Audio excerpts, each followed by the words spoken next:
बड़ी शिक्षा छोटा संदेश में आप सभी भाई बहनों का बहुत बहुत स्वागत है। आज की चर्चा का विषय है स्थूल कार्य के पीछे का सूक्ष्म कारण। देखिए, स्थूल किसको कहा जाता है और सूक्ष्म किसको कहा जाता है, पहले हम इस पर थोड़ी एक चर्चा कर दें। देखिए, जब हम अपनी स्थूल आंखों से किसी भी वस्तु को या व्यक्ति विशेष को हम जब देख पाते हैं, छू सकते हैं, अपने इन स्थूल आंखों से देख सकते हैं ना, और अपने स्थूल आंखों से छू भी सकते हैं, उन सभी को हम स्थूल कहते हैं। और जब हम प्रत्यक्ष अपनी आंखों से देख ही नहीं पाते तो फिर छूने का तो प्रश्न ही नहीं उठता, उसी को ही हम सूक्ष्म कहते हैं। लेकिन इस सूक्ष्म कारण को हम जान सकते हैं, इसका बोध कर सकते हैं, इसको महसूस कर सकते हैं, इसको हम जान सकते हैं, समझ सकते हैं। तो इसी के ऊपर ही आज की हमारी कुछ चर्चा विशेष होने जा रही है। आज का तो विज्ञान भी इस बात को स्वीकार करता है कि दिखने वाले सभी स्थूल कार्यों के पीछे कोई ना कोई एक सूक्ष्म कारण अवश्य ही रहता है। जैसा कि हम जानते ही हैं, इस पूरे आध्यात्मिक ज्ञान में केवल 3 ही बातों की चर्चा आती है: आत्मा, परमात्मा और ये माया।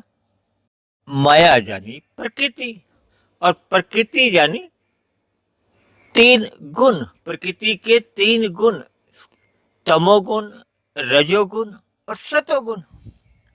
देखिए, स्थूल कार्य जितने भी है वो तो प्रकट होते दिखाई देते हैं, फिर समाप्त भी हो जाते हैं। देखिए, ऐसी कोई स्थूल चीज नहीं है या स्थूल ऐसा कोई व्यक्ति हमारे देखने में नहीं आता जो नित्य रहे। यानी कि कारण तो नित्य रहता है और रह सकता है, जो कि सूक्ष्म रूप में रहता है, लेकिन जो स्थूल रूप में जो दिखाई देते हैं। देखिए, आज आप और हम सब एक दूसरे को दिखाई दे रहे हैं। ये मकान, ये विभिन्न चीजें जो दिखने वाली चीजें हैं, ये सभी दिखाई दे रही हैं। एक समय ऐसा आता है जब ये दिखने वाली चीजें भी नष्ट हो जाती हैं। और तो और देखिए, आप और हम जितने भी ये जो शरीर एक दूसरे को देख रहे हैं, ये भी एक दिन ऐसा आता है, 50 साल, 100 साल, 150 साल, 200 साल में ये सब कुछ ही अप्रकट हो जाता है, क्योंकि हमारी समाप्ति हो जाती है, हम समाप्त हो जाते हैं।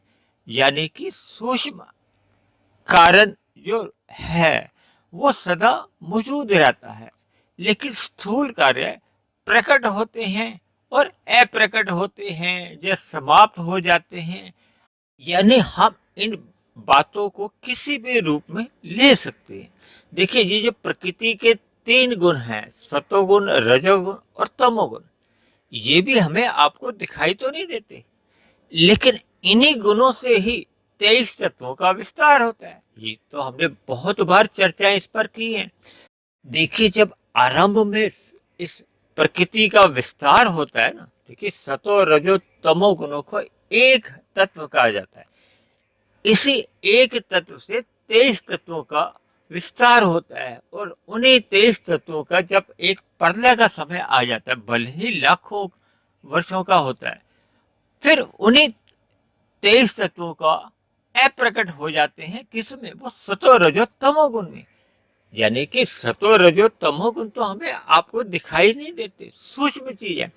देखिए, आरंभ में ये इन गुणों से जब सृष्टि का आरंभ होता है ना, तो पहला तत्व इस गुणों से निकलता है महत तत्व, जिसको एक सामान्य रूप से हम बुद्धि भी कह सकते हैं।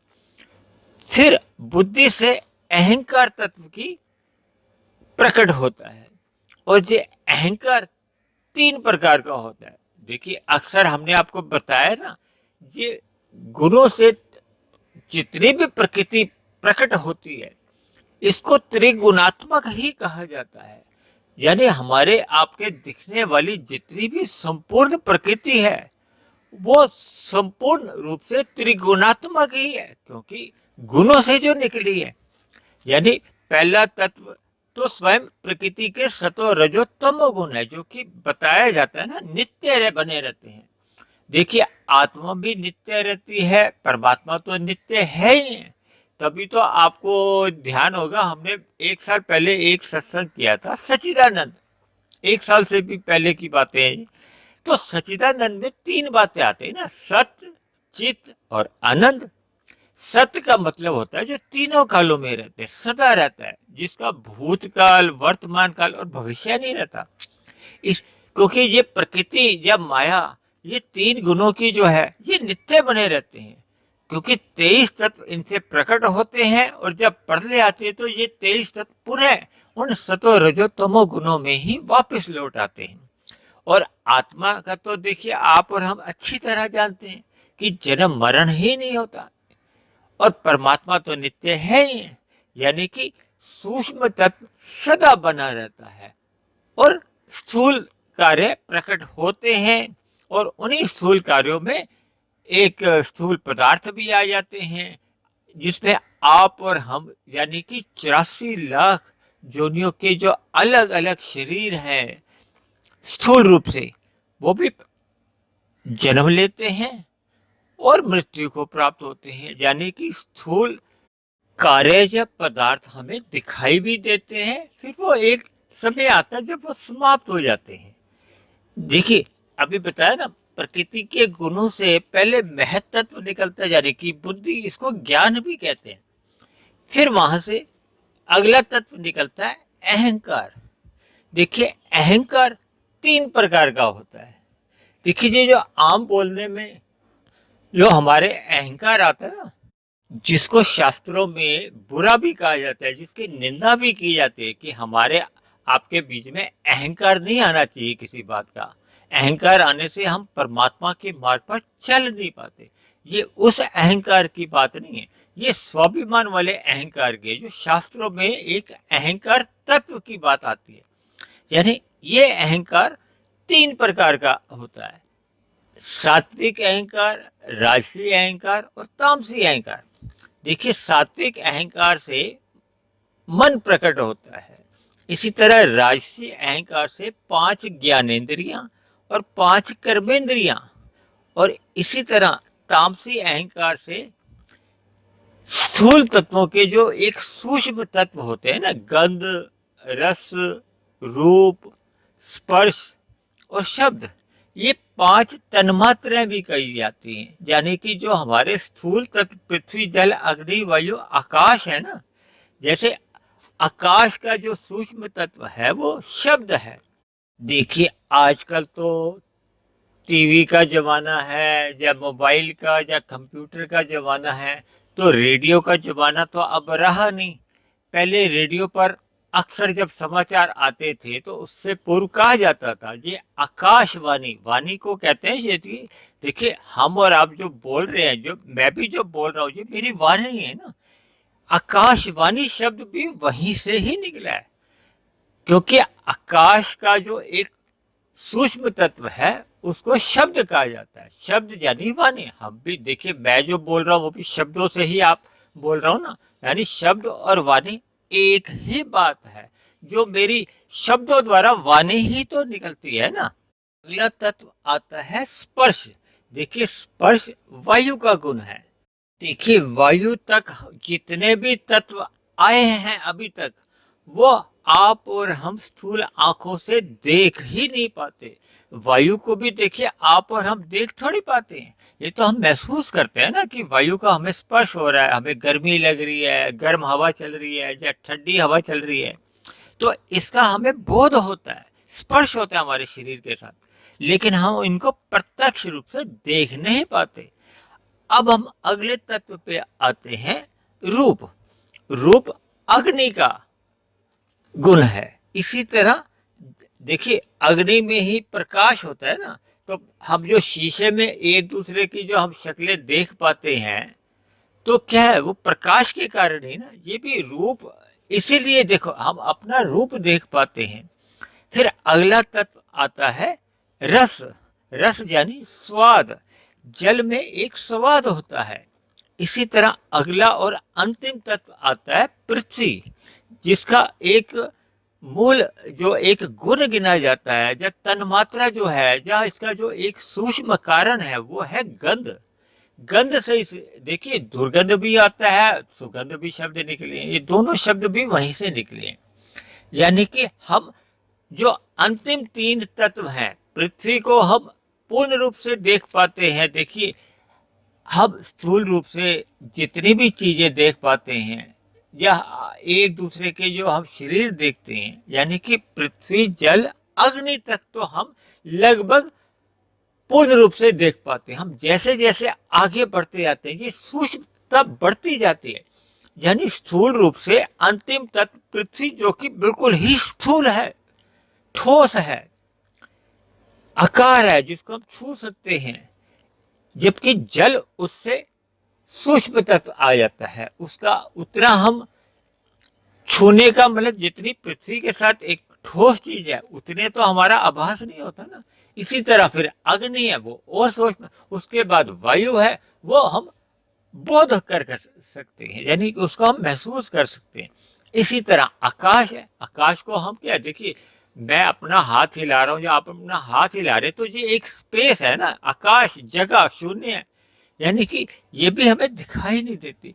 मेरा ये इन सभी बातों को समझाने का अर्थ इतना ही है कि जितने भी स्थूल कार्य आप और हम देख पाते हैं, या स्थूल व्यक्तियों को, या अलग अलग जोनियों के जो हम पशु पक्षी, या जितनी भी चीजें हम स्थूल रूप से देखते हैं, इनके जितना जितना आप पीछे जाते हैं, तो वो सूक्ष्म चीजें ही प्रकट होती जाती हैं। यानी कि हमारा जो स्थूल कार्य के पीछे जो एक सूक्ष्म कारण होता है, हम उस बात को स्पष्ट कर रहे हैं। यानी कि ये सतो रजो तमो गुण, जिनसे ये 23 तत्वों का विस्तार होता है, केवल अंतिम तीन तत्व ही अग्नि, जल और पृथ्वी को ही हम अपनी स्थूल आंखों से स्पष्ट रूप से देख पाते हैं।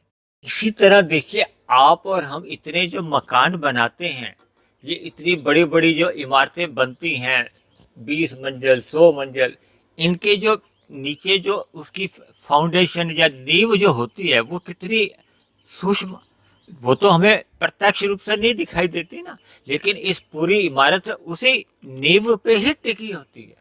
इसी तरह देखिए पेड़ पौधे, बड़े बड़े पेड़ आप देखते हो, उनकी जड़ें तो अंदर होती है, वो भी हमें सूक्ष्म रूप से दिखाई नहीं देती। यानी इन सभी बातों को समझाने का मेरा एक ही अभिप्राय है कि ये माया तो जड़ मानी जाती है। देखिए अभी हमने कहा था ना सच्चिदानंद, यानी कि जितनी भी ये जो माया है, या माया के पदार्थ है, या आपके हमारे जो शरीर भी है, ये भी जड़ ही है। देखिए जब इसमें से चेतन आत्मा निकल जाती है, तो ये हमारे आपके शरीर क्या होते हैं, जड़ ही होते हैं ना। अभी तो मेरा हाथ मान लो हिल रहा है, मेरी जीभा काम कर रही है, मैं बोल रहा हूँ, जैसे ही इसमें से आत्मा निकल जाती है, यानी कि चेतन तत्व जैसे ही स्थूल पदार्थ में से निकल जाता है। देखिए हमारे शरीर भी एक पदार्थ ही है। जैसे पदार्थ पृथ्वी जल अग्नि वायु आकाश के हैं, वैसे ही हमारे ये शरीर भी पृथ्वी जल अग्नि वायु आकाश के। यानी कि जब पूरी माया ही, जिसके पीछे आज सारा संसार भागम भाग में लगा हुआ है, इसको मतलब पृथ्वी जल अग्नि वायु आकाश के द्वारा हम जितने भी पदार्थों को भोग करते हैं, या इन्हीं पदार्थों के द्वारा हम जो सुख सुविधा स्वाद के साधन इकट्ठे करते हैं, जिनके लिए अक्सर देखिए समाज के अक्सर लोग विशेष रूप से कलयुग में केवल रजोगुण में रहते हुए, यानी कि धर्मानुसार अपने कर्मों को ही दिशा नहीं देते, इन्हीं जड़ पदार्थों के लिए छल कपट ठगी हेरा फेरी, यानी कि विभिन्न प्रकार के अत्याचार या अपराध कर बैठते हैं, यानी कि हम पाप कर्म कर बैठते हैं इन जड़ पदार्थों के लिए। क्योंकि पूरी की पूरी प्रकृति ही, यानी कि माया ही, क्योंकि देखिए केवल सतो रजो तमो गुण सूक्ष्म रूप में नित्य रहते हैं, लेकिन वो भी जड़ ही कहे गए हैं। उनमें भी चेतनता या जो आप और हम जो परिवर्तन इतने जो देखते हो, ये सृष्टि का जो विस्तार होता है, जब प्रलय होती है, ये परमात्मा की ब्रह्म शक्ति द्वारा होती है। और परमात्मा तो परम चेतन है। देखिए, आत्मा आपकी और हमारी चेतन है। या जितने भी 84 लाख योनियों में जितने भी असंख्य जीव हैं, उनमें आत्मा है। देखिए, पेड़ पौधों में भी आत्मा है, कीट पतंगों में भी आत्मा है, पक्षी पशु, जब मनुष्य से ऊपर की जितनी जोनियां हैं, सभी में आत्मा का वास होता है। और आत्मा को चेतन कहा गया। चेतन आत्मा तो अनंत है, भले ही निश्चित है, क्योंकि जन्म मरण नहीं होता, लेकिन परम पिता परमेश्वर यानी कि परम चेतन, इसलिए परमात्मा के साथ परम शब्द जुड़ जाता है।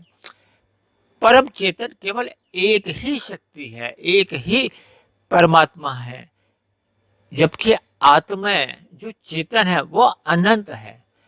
इसी तरह आपके और हमारे जो एक दूसरे को हम देखते हैं, ये तो स्थूल शरीर है, जबकि हमारा अंदर एक सूक्ष्म शरीर होता है, उसके भी अंदर एक कारण शरीर होता है। और कारण शरीर, देखिए, जब हमें सूक्ष्म शरीर का ही एक दूसरे को हम नहीं देख पाते, देखिए हम दूसरे के मन में क्या चल रहा है हम तो नहीं समझ पाते ना। तो इसी तरह हमारे कारण शरीर में कर्माशय रहता है, संस्कार बने होते हैं, वो इतने सूक्ष्म रूप में रहते हैं कि हम दूसरे के संस्कारों को पढ़ने की तो दूर की बात, हम अपने स्वयं के कारण शरीर में जो हमारे संस्कार बने हुए हैं, उनको ही हम पढ़ने में असमर्थ रहते हैं। इसी तरह सभी शास्त्रों में कहा गया है कि परमात्मा सर्वव्यापी है, यानी कि परमात्मा की सत्ता सर्वव्यापी है। ऐसी कोई स्थान नहीं है, ऐसी कोई जगह नहीं है जहाँ परमात्मा नहीं रहते। यानी कि परमात्मा की जो एक सत्ता कहो, शक्ति कहो, यानी परमात्मा सर्वव्याप है। यानी कि परमात्मा इतने सूक्ष्म रूप में सर्वव्याप है। जब हम सतो रजो तमो गुणों को ही, जो कि जड़ हैं, उनको ही हमने सूक्ष्म रूप में बता दिया है, इसी तरह हमारी आत्मा इतनी सूक्ष्म है और फिर परमात्मा तो इतने अधिक सूक्ष्म है।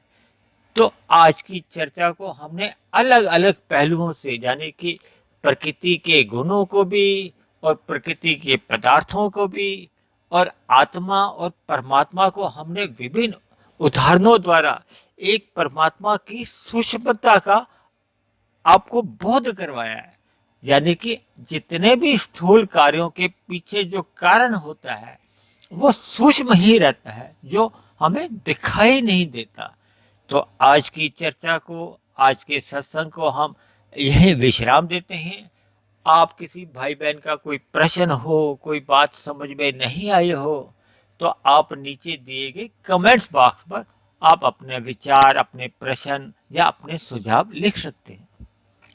दूसरी बात, यदि आपको हमारे बने हुए वीडियो ज्ञानात्मक चैनल में अच्छे लग रहे हों, पसंद आ रहे हों, आपके जीवन में सुधार आने लगा हो, परमात्मा में आपकी प्रीति जाग चुकी हो, आपके अंधविश्वास दूर होने लगे हों, तो मेरी आपसे विनती है कि आप मेरे इस ज्ञानात्मक चैनल को सब्सक्राइब कर लें और अन्य जिज्ञासु भाई बहनों को जो सतोगुण में आना चाहते हैं, परमात्मा से जुड़ना चाहते हैं, आप ऐसे भाई बहनों को भी सब्सक्राइब करने के लिए प्रेरित करें, ताकि समाज में एक अच्छा वातावरण बने।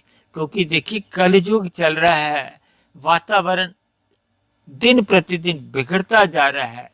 तो मेरी आप सभी भाई बहनों से विनती है कि आप ऐसे सभी जिज्ञासु भाई बहनों को भी जोड़ने का प्रयास करें। दूसरी बात, आप सभी भाई बहनों को मैंने पहले भी कई बार बताया है कि अब हमने शाम को भी 6, साढ़े 6 बजे 2-2.25 मिनट की एक वीडियो, जिसमें एक भौतिक संदेश भी होते हैं या आध्यात्मिक संक्षेप भी एक संक्षेप रूप में कहे जाते हैं। क्योंकि देखिए, 2-2.25 मिनट में कोई एक लंबी चर्चा तो हो नहीं सकती। जैसे आज की जो चर्चा थी, तो उसको मैं 2 मिनट में बताने में तो समर्थ नहीं रह पाऊंगा।